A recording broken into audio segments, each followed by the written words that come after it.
ठीक है, हमने इन तीनों को ऐड कर दिया, रेंट और royalty plus interest plus profit. तो हम किस पर चले जाएंगे, हम ऑपरेटिंग सरप्लस पे चले जाएंगे। ठीक है, तो इसका मतलब इन तीनों को ऐड करने से हमें मिलेगा ऑपरेटिंग सरप्लस। ठीक है, तो ऑपरेटिंग सरप्लस का फॉर्मूला क्या हो जाएगा हमारा, रेंट और royalty plus interest plus profit, operating surplus. ठीक है, चलो इसके कुछ क्वेश्चंस हम ट्राई कर लेते हैं।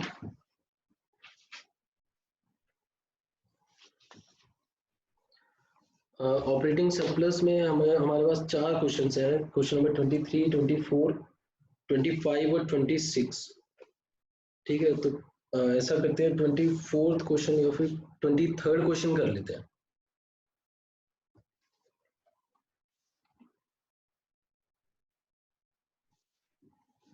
ट्वेंटी थर्ड क्वेश्चन कर लेते हैं।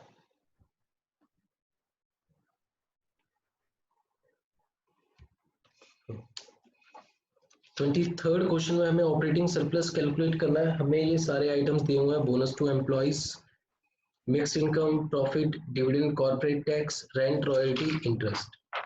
ठीक है, तो ऑपरेटिंग सरप्लस का सबसे पहले फॉर्मूला देखते हैं। फॉर्मूला क्या होगा हमारा ऑपरेटिंग सरप्लस का, operating surplus equals to rent and royalty plus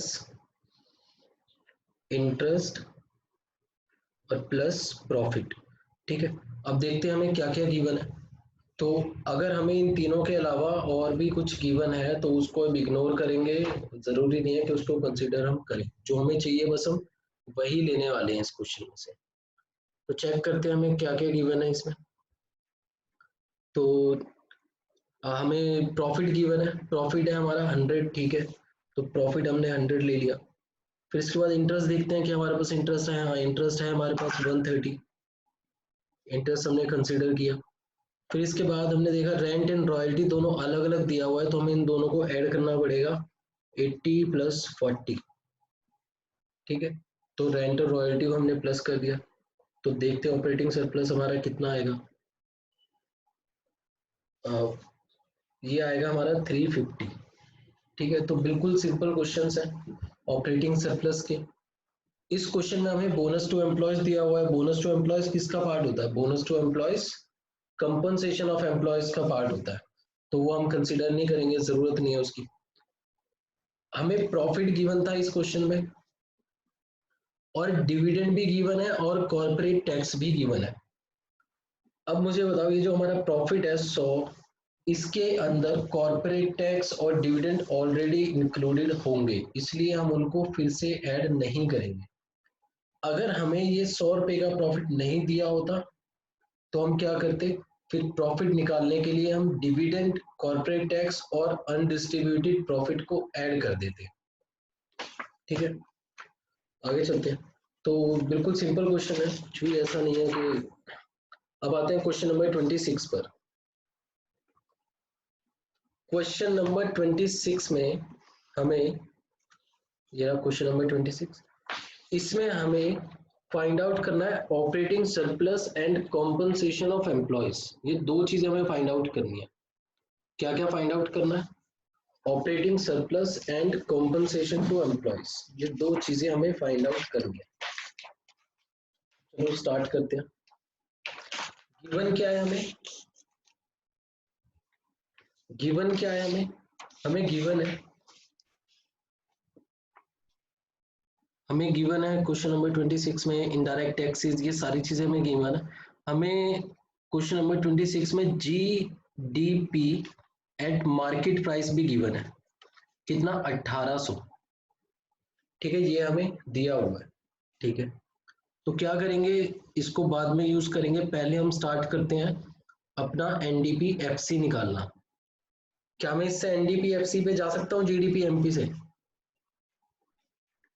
NDP FC पे जाने के लिए मुझे क्या करना पड़ेगा, मुझे इस जीडीपी एमपी में से माइनस करना पड़ेगा सबसे पहले डेप्रिसिएशन, फिर माइनस होगा हमारा एनआईटी। ये दो चीजें माइनस होंगी बस। तो जीडीपी 1800 माइनस डेप्रिसिएशन हमें दिया हुआ है, चेक करते हैं। हाँ, डेप्रिसिएशन है हमारे पास 200, इसमें से फिर माइनस करेंगे एनआईटी। एनआईटी के लिए आईटी और सब्सिडी हमें चाहिए, तो सब्सिडीज हैं 50 और आईटी आईटी आईटी 250।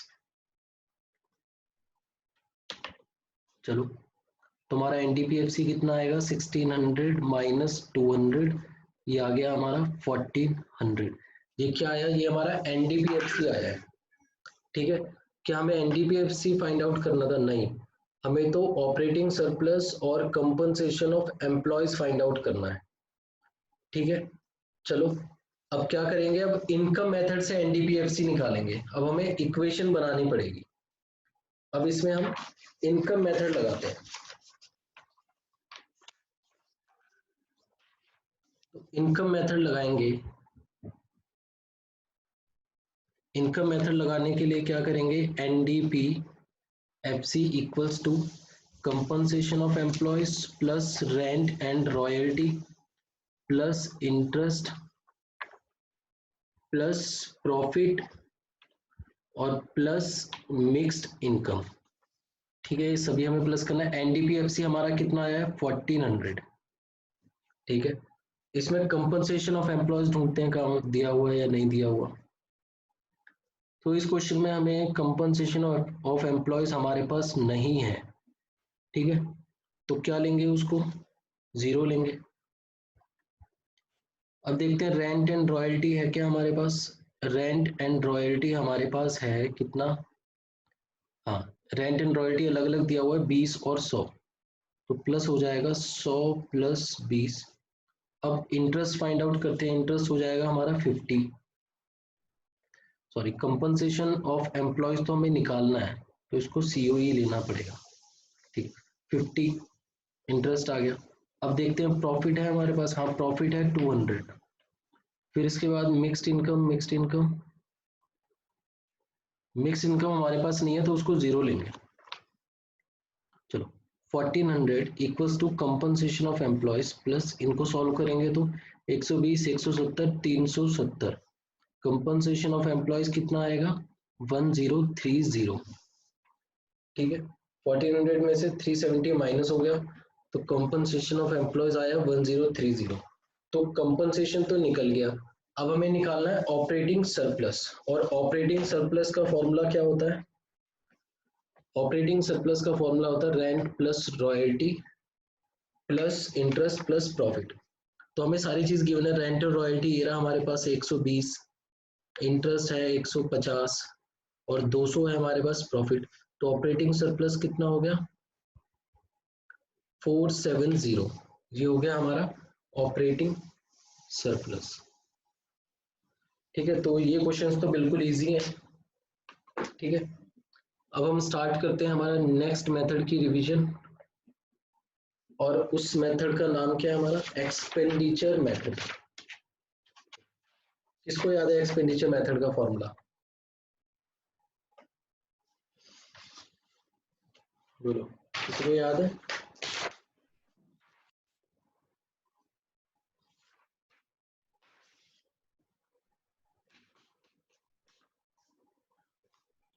बोलो बेटा, किसी को भी याद नहीं है?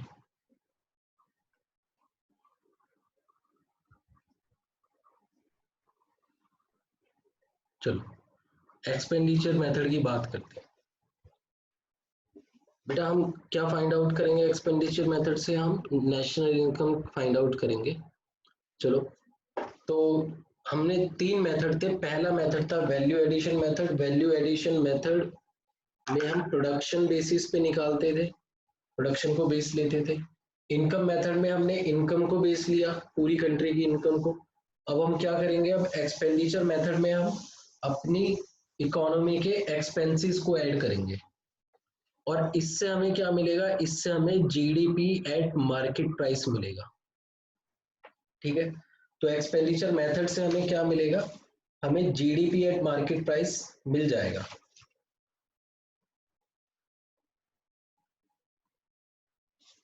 ठीक है, चलो तो स्टार्ट करते हैं।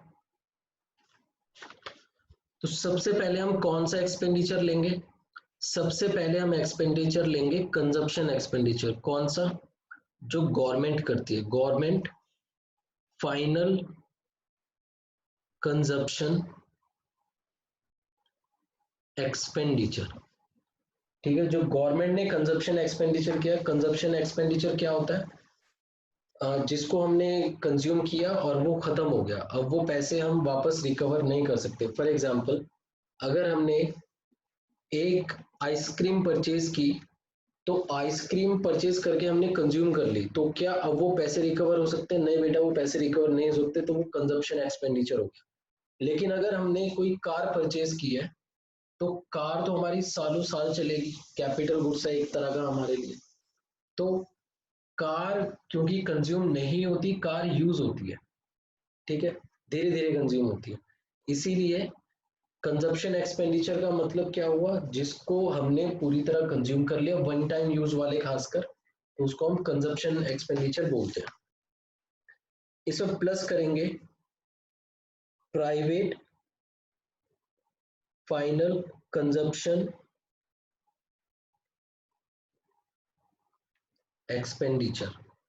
प्राइवेट फाइनल कंजप्शन एक्सपेंडिचर का मतलब क्या हुआ? बिल्कुल सेम हुआ।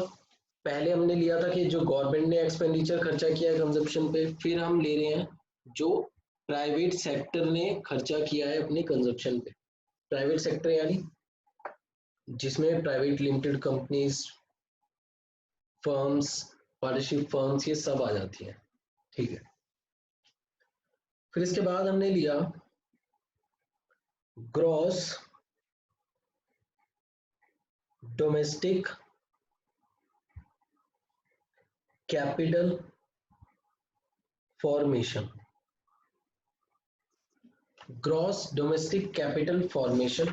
और फिर सबसे लास्ट में हमने लिया नेट एक्सपोर्ट्स, ठीक है। ये चारों हमने कंसीडर कर लिए, ठीक है। अब मुझे बताओ कि ग्रॉस डोमेस्टिक कैपिटल फॉर्मेशन का मतलब क्या होता है? कौन बताएगा? बोलो जल्दी, अब माइक ऑन करो अपने।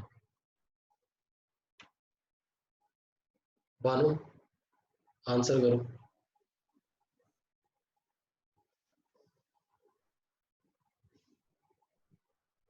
माइक ऑन करो भानु, आंसर करो।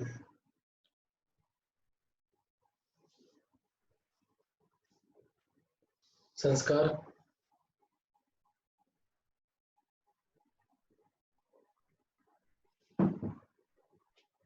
Yes sir. आंसर करो। ग्रॉस डोमेस्टिक कैपिटल फॉर्मेशन क्या होता है?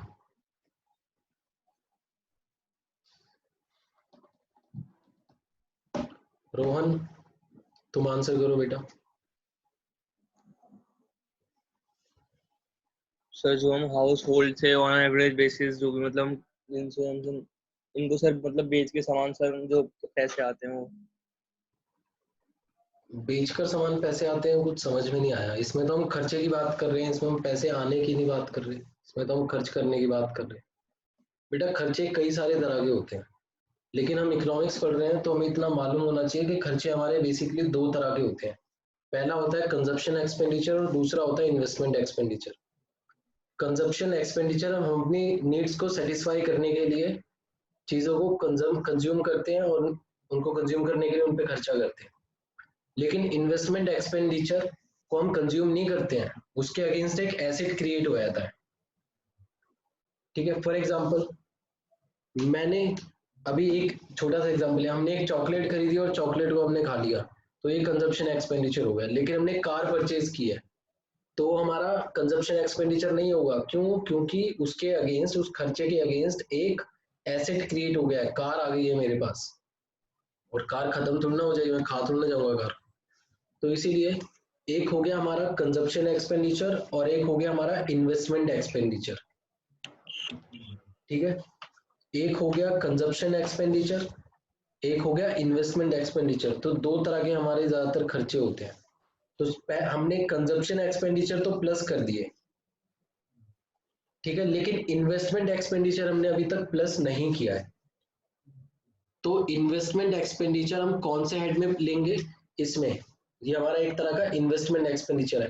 कैपिटल फॉर्मेशन का मतलब हमने अपना जो भी एसेट क्रिएट किया है उसके बारे में बोल रहा है। कैपिटल फॉर्मेशन यानी asset formation, capital goods formation. तो इन्वेस्टमेंट एक्सपेंडिचर हमारे दो तरह के होंगे। एक में हम फिक्स्ड एसेट परचेज करेंगे यानी ग्रॉस फिक्स्ड कैपिटल फॉर्मेशन,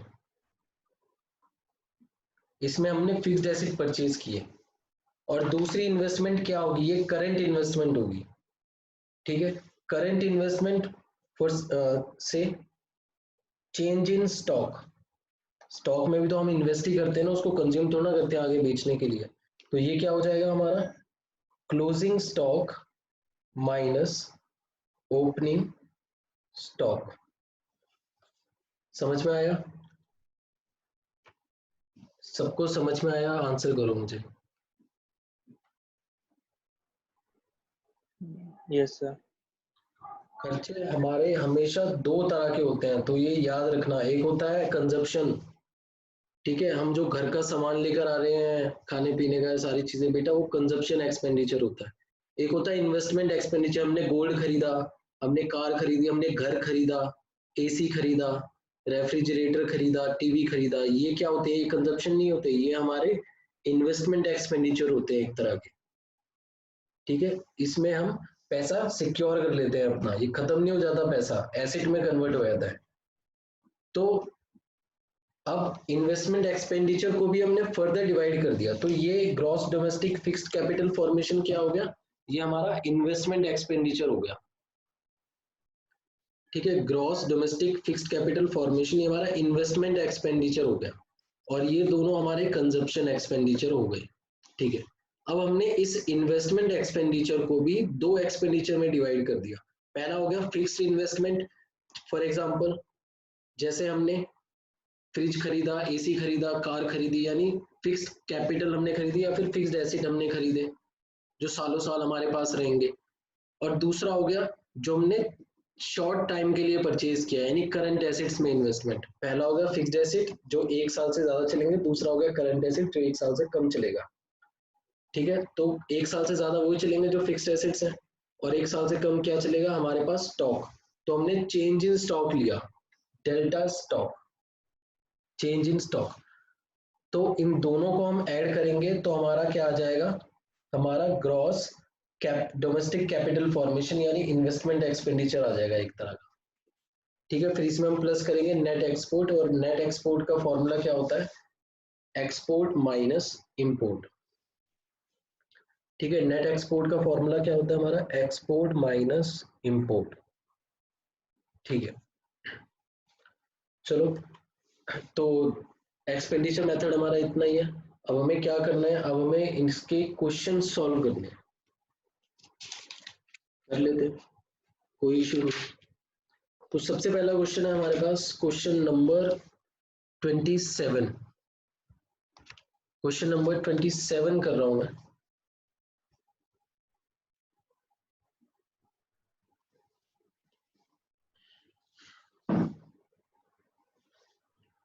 ठीक है, तो क्वेश्चन नंबर 27 में सबसे पहले मुझे क्या करना है, मुझे जीएनपी कैलकुलेट करना है। क्वेश्चन नंबर 27 में मुझे जीएनपी एट मार्केट प्राइस, ये मुझे कैलकुलेट करना है, gross national product at market price. ठीक है, मुझे जो इन्फॉर्मेशन दी हुई है, मुझे वो एक्सपेंडिचर मेथड की इन्फॉर्मेशन है, लेकिन मुझे एक्सपेंडिचर मेथड से क्या मिलेगा, मुझे मिलेगा जीडीपी एमपी। ठीक है, तो पहले मैं एक्सपेंडिचर मेथड से जीडीपी एमपी निकाल लेता हूँ। जीडीपी एमपी के लिए एक्सपेंडिचर मेथड यूज कर रहा हूँ। सबसे पहले मैं ढूंढूंगा गवर्नमेंट कंजप्शन एक्सपेंडिचर, तो हमें सेकंड में ही दिया हुआ है गवर्नमेंट कंजप्शन एक्सपेंडिचर, वो है हमारा 3000। ठीक है, फिर इसके बाद हमें लेना है प्राइवेट कंजप्शन एक्सपेंडिचर। सबसे फर्स्ट हमें प्राइवेट कंजप्शन एक्सपेंडिचर दिया हुआ है 27,500। 27,500 हमने ऐड कर दिया। फिर इसके बाद थर्ड था हमारा ग्रॉस डोमेस्टिक कैपिटल फॉर्मेशन। ठीक है, तो हमें थर्ड पॉइंट में देखो दिया हुआ है gross domestic fixed capital formation, तो ये फिक्स्ड एसेट वाली इन्वेस्टमेंट है। मुझे इसमें करंट इन्वेस्टमेंट भी ऐड करनी पड़ेगी, यानी चेंज इन स्टॉक। तो इसको मैं ब्रैकेट में शो कर रहा हूं। तो फिक्स्ड इन्वेस्टमेंट है मेरी 2500, और करंट इन्वेस्टमेंट क्या होगी, ये रहा। फॉल इन स्टॉक दिया हुआ है, फॉल इन स्टॉक का मतलब मेरा चेंज इन स्टॉक नेगेटिव में है, तो मुझे नेगेटिव में लिखना पड़ेगा -300। ठीक है, मैंने ये नेगेटिव में लिख दिया -300। ठीक है, अब मुझे क्या लेना है, मुझे नेट स्टॉक लेना है। नेट स्टॉक कितना है मेरा, देख लेते हैं। एक्सपोर्ट में से इंपोर्ट माइनस करना पड़ेगा, तो एक्सपोर्ट है मेरा 450 और इंपोर्ट है मेरा 500। तो 450 में से 500 मुझे माइनस करना पड़ेगा। चलो अब इसको सॉल्व करते हैं। तो ये आएगा 30,500, इन दोनों को सॉल्व किया, प्लस 2200 माइनस 50। तो 30,500 प्लस 2200 माइनस 50, तो ये क्या आया मेरा 32,650। क्या आ गया, ये हमारा जीडीपी एमपी हमने कैलकुलेट कर लिया। अब मुझे जीडीपी एमपी से किस पे जाना है, जीएनपी एमपी पे, नेशनल पे जाना है डोमेस्टिक से। तो जीएनपी पे जाने के लिए मैं क्या करूंगा, मैं प्लस कर देंगे। हाँ एनएफआईए हम प्लस कर देंगे। तो एनएफआईए प्लस करते हैं 32,650 प्लस एनएफआईए देखते हैं कितना है हमारा। तो हमने देखा एनएफआईए हमारा क्वेश्चन में दिया हुआ है -250, तो मुझे -250 इसमें से करना पड़ेगा, तो ये आ जाएगा 32,400। ठीक है, 32,400। तो ये मेरा क्वेश्चन नंबर 27 कंप्लीट हो गया। समझ में आया एक्सपेंडिचर मेथड, किसी को कोई डाउट? हाँ सर। ठीक है, तो जो हमारा ग्रॉस डोमेस्टिक कैपिटल फॉर्मेशन होता है वो एक्चुअल में क्या होता है, वो हमारा इन्वेस्टमेंट वाला खर्चा होता है। दो तरह के खर्चे होते हैं, याद रखना बेटा। आने वाले चैप्टर्स में इन्वेस्टमेंट और कंजप्शन एक्सपेंडिचर के बारे में हम बहुत सारी पूरे चैप्टर्स हैं इसके ऊपर, तो ये याद रखने वाली चीज है। इन्वेस्टमेंट एक्सपेंडिचर जिसके वो खर्चा जिसके अगेंस्ट हमारा कोई एसेट बन जाता है, एसेट क्रिएट हो जाता है। कंजप्शन एक्सपेंडिचर के अगेंस्ट कोई एसेट क्रिएट नहीं होता, वो तो खर्च किया और खत्म। ठीक है, तो ये हमारा इन्वेस्टमेंट एक्सपेंडिचर है, क्या, ग्रॉस डोमेस्टिक कैपिटल फॉर्मेशन। और इन्वेस्टमेंट एक्सपेंडिचर भी हमारे दो टाइप के होते हैं, पहला फिक्स्ड इन्वेस्टमेंट और दूसरा होता है करंट इन्वेस्टमेंट। फिक्स्ड इन्वेस्टमेंट में हमने फिक्स्ड कैपिटल फॉर्मेशन लिया और करंट इन्वेस्टमेंट में हमने चेंज इन स्टॉक लिया। चलो ठीक है, सबको क्लियर है, तो मैं मानकर चल रहा हूँ सबको क्लियर है।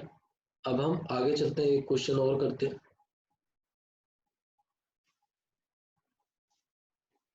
अच्छा, सबके पास क्वेश्चंस अवेलेबल हैं, अभी देख सकते हैं क्वेश्चन सब अपने?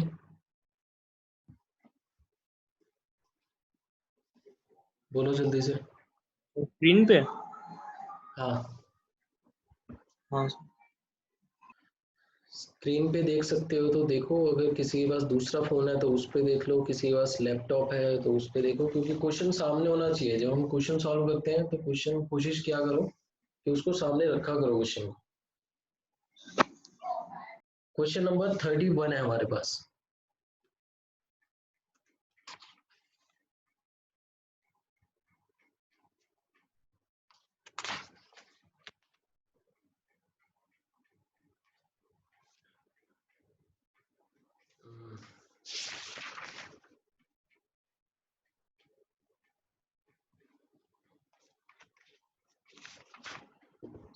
सबको मिल गया question number 31? Yes sir. Question number 31 में हमें क्या करना है, हमें नेशनल इनकम निकालनी है। तो रोहन मुझे बताओ, नेशनल इनकम का मतलब हमें क्या फाइंड आउट करना है? बोलो नेशनल इनकम को क्या बोलते हैं?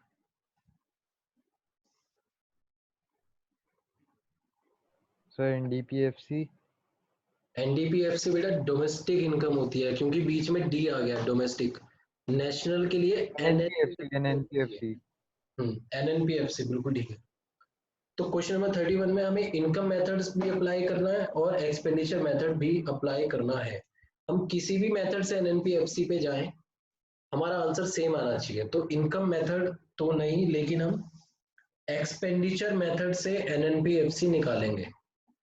ठीक है, तो पहले तो एक्सपेंडिचर मेथड से क्या हमें डायरेक्ट एनएनपीएफसी मिल जाएगा? नहीं, हमें पहले जीडीपीएमपी निकालना पड़ेगा एक्सपेंडिचर मेथड से, फिर हम उसको कन्वर्ट करेंगे एनएनपीएफसी में। चलो स्टार्ट करते हैं। पहले हम हमारा डायरेक्ट जीडीपीएमपी निकालते हैं एक्सपेंडिचर मेथड से। तो GDP at market price, question number 31। जीडीपीएमपी निकालने के लिए मुझे सबसे पहले क्या चाहिए? Government consumption expenditure. तो क्वेश्चन में ढूंढो गवर्नमेंट कंजप्शन एक्सपेंडिचर है हमारे पास। हाँ, सबसे लास्ट में दिया हुआ है 1100 रुपये, 1100 हमने ऐड कर दिया। फिर मुझे प्राइवेट कंजप्शन एक्सपेंडिचर चाहिए। प्राइवेट कंजप्शन एक्सपेंडिचर है मेरे पास 2000, इसको भी मैंने ऐड कर दिया। फिर मुझे चाहिए कैपिटल फॉर्मेशन यानी इन्वेस्टमेंट वाला खर्चा, और ये दो तरह के होते हैं, पहला फिक्स्ड और दूसरा करंट। तो पहले मुझे फिक्स्ड कैपिटल फॉर्मेशन देखना पड़ेगा। फिक्स्ड कैपिटल फॉर्मेशन मुझे दिया हुआ है, चेक करो। फिक्स्ड कैपिटल फॉर्मेशन नहीं दिया हुआ, लेकिन देखो मुझे नेट डोमेस्टिक कैपिटल फॉर्मेशन दिया हुआ है, नेट दिया हुआ है। मुझे क्या चाहिए? मुझे ग्रॉस चाहिए। ठीक है, और नेट का मतलब कि ग्रॉस फिक्स्ड कैपिटल फॉर्मेशन में से डेप्रिसिएशन ऑलरेडी माइनस हो चुका है। तो मैं इसमें क्या करूंगा? मैं इसमें डेप्रिसिएशन वापस ऐड कर दूंगा, तो ये ग्रॉस आ जाएगा। तो डेप्रिसिएशन कितना है? 770 प्लस डेप्रिसिएशन है 130, तो ये हमारा 900 हो जाएगा। ठीक है, इसमें प्लस करना है मुझे नेट एक्सपोर्ट। नेट एक्सपोर्ट मुझे डायरेक्ट दिए हुए -30। समझ में आया इन्वेस्टमेंट वाला?